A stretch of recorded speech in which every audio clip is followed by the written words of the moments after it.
নমস্কার বন্ধুরা, আমি সুমি। সবার আগে আমি জানাতে চাই নতুন বন্ধু আর পুরনো বন্ধুদেরকে অনেক অনেক ভালোবাসা। আপনাদের সাপোর্ট ছাড়া কিন্তু আমি এত দূর এগোতেই পারতাম না। আপনারা এভাবে আমাকে সাপোর্ট করবেন, এভাবেই পাশে থাকবেন। চলুন তাহলে রেসিপিটি শুরু করা যাক। আমার এই ভিডিওটা যদি আপনাদের ভালো লেগে থাকে, চ্যানেলটিকে সাবস্ক্রাইব করে ভিডিওটায় লাইক দিয়ে দেবেন।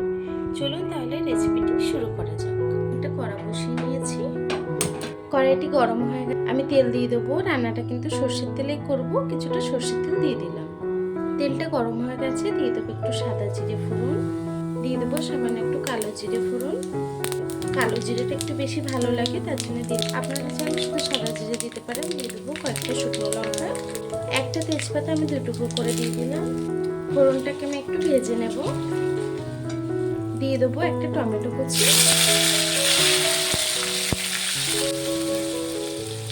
দিয়ে দেবো কাঁকড়ার ঠ্যাং আর কাঁকড়ার ঝিলো। কাঁকড়ার ছোট ঠ্যাংগুলো আমি দিয়ে দিয়েছি আর ঝিলোটাকে দিয়ে দিয়েছি। দিয়ে দেবো 1 চামচ হলুদ গুঁড়ো, দিয়ে দেবো 1 চামচ নুন। সব কিছুকে একটু রান্না করে নেবো। কাঁকড়ার ঘিলো আর ঠ্যাংটাকে একটু কষিয়ে নিয়েছি। এখন লাউটাকে দিয়ে দেবো। লাউটাকে আমি সরু সরু করে কুচিয়ে নিয়েছি। এখন লাউটাকে দিয়ে দেবো। লাউটাকে দিয়ে আমি রান্না করে নেব কিছুক্ষণ। লাউটাকে একটু নেড়ে ছেড়ে দেবো। আমি সামান্য আরও একটু হলুদ দিয়ে দেবো। স্বাদ মতো দিয়ে দেবো নুন।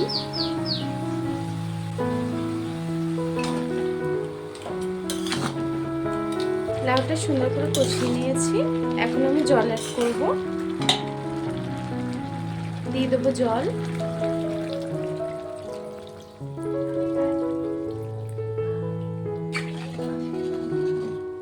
লাউয়ের তরকারিটাকে আমি আরও কিছু রান্না করে নেব।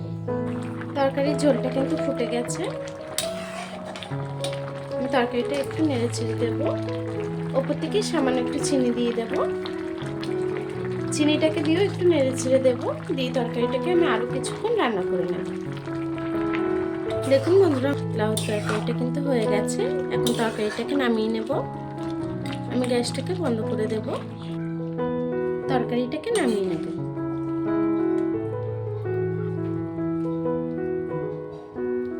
দেখুন বন্ধুরা, আমার তরকারিটা কিন্তু হয়ে গেছে। লাউ দিয়ে কাঁকড়ার ঠ্যাং দিয়ে।